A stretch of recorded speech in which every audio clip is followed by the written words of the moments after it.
তো আমরা এখন এই যে শীতের দিনে আমাদের উঠোনে বসেই খাওয়া হয়। তো এই মাদুর পেতে নিয়েছি, কোকোকে বসিয়ে নিয়েছি পাশে, কারণ কোকোকে এখন ঘরে রাখলে তো একটু অসুবিধা, চোখে যেহেতু আছে। তো আমরা এখন খেতে বসে গেছি। তো আমাদের আজকে রান্না খেয়েছে, তোমাদের দেখিয়ে দিই একবার। এই যে হয়েছে ভাত, হ্যাঁ, আর এখানে আছে দাদি করেছে ফুলকপি আলুর তরকারি, এই যে, আর সাথে আছে এই যে আচার, আর মা একটু তরকারি দিয়ে গেছে, সেসব তরকারি আছে।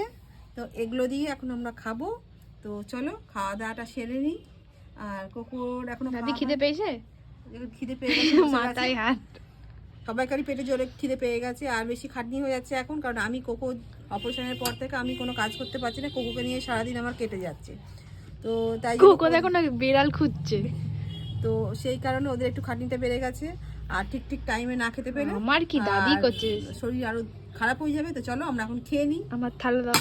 আর এই থালা দিয়ে এখন ভাত টাত বেড়ে দিই।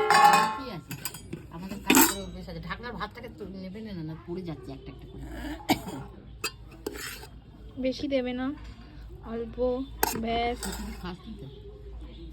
তরকারির মধ্যেই দিয়ে দাও।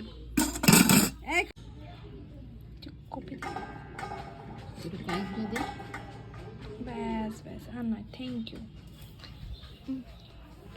তো মেয়েকে দিয়ে দিয়েছি খেতে, এই যে ভাত আর কপির তরকারি, আর আমরাও খেয়ে নিই। আর তোমাদের যাদের এখনো খাওয়া হয়নি তোমরাও খেয়ে নাও, কারণ 2টো বেজে গেছে, সবাইকারই খিদে পেয়েছে।